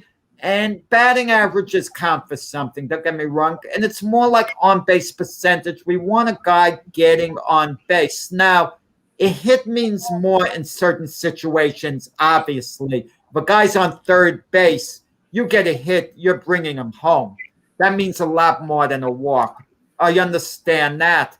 So we got to look at the stats. What did the guy do in all these situations? And how did he work a walk? Sometimes you're battling the pitcher. You're battling him. Listen, Anthony Rizzo the other night against Matt Harvey, that was fascinating stuff. He worked a walk. Harvey threw him like 13 pitches. Not only did he lift Harvey's pitch count, but Rizzo was hitting bombs that went just foul. He hit like 3 home runs that were foul balls, and the crowd was into it. They were going crazy. And then finally he walked. It was a close pitch. Harvey thought it was a strike, and I thought it could have maybe been called one. But the point is, he worked a sensational walk with the bases loaded to get to first base. I mean, that was so impressive, that long at bat. Listen, batting averages count. We look at stats, Mac. We look at homers.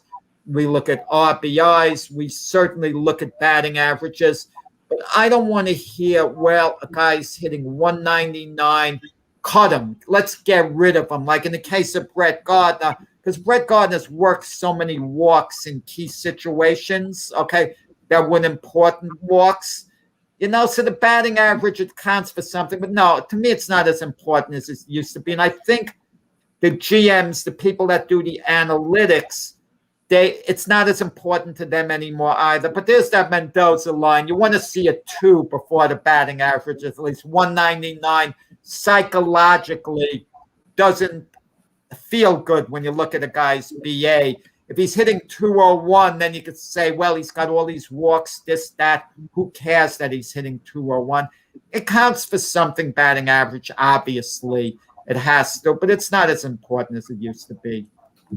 Well, I mean, the root of the debate, is it outdated? No, it's not outdated, Jack. I mean, you mentioned that a hit in situations, of course, counts more than a walk. I mean, the hit can be a double, a triple, a single, or a home run. I mean, listen, I'm glad people are walking. I think the only reason batting average is outdated is because the players can't hit anymore.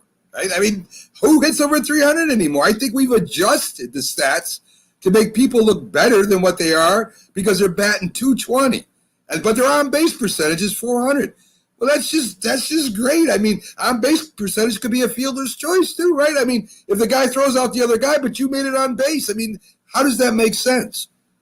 I mean, a walk in certain situations is as good as a hit, but not in most, Jack. In most situations, a hit is better than a walk.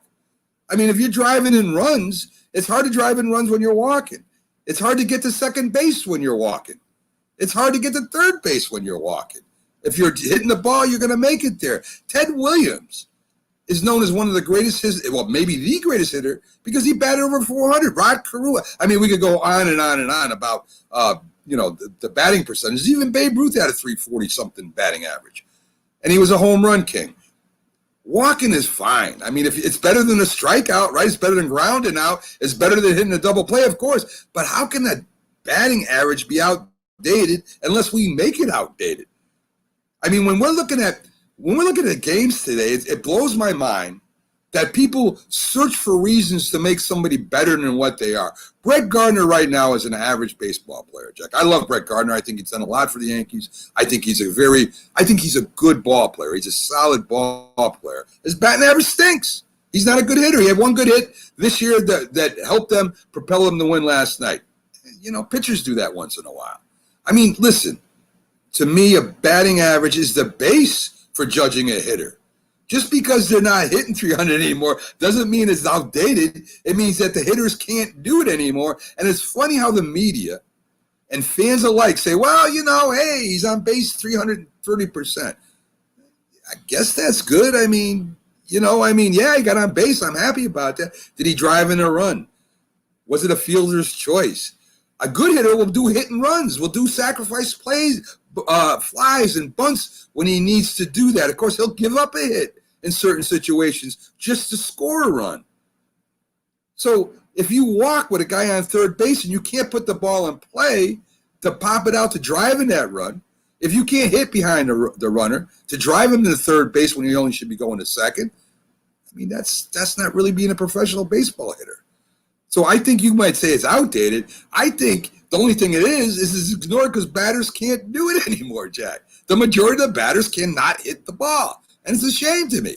If they're not hitting home runs, they're striking out or popping out. That's ridiculous. And that's the way baseball is today. So we accept that. We give a stat for that. It's great to me. I don't get it. I don't get it. Mac, it's a type of walk you get too. Sometimes the pitcher is so wild. He throws 4 pitches. You just can't swing at. There's so much off the plate.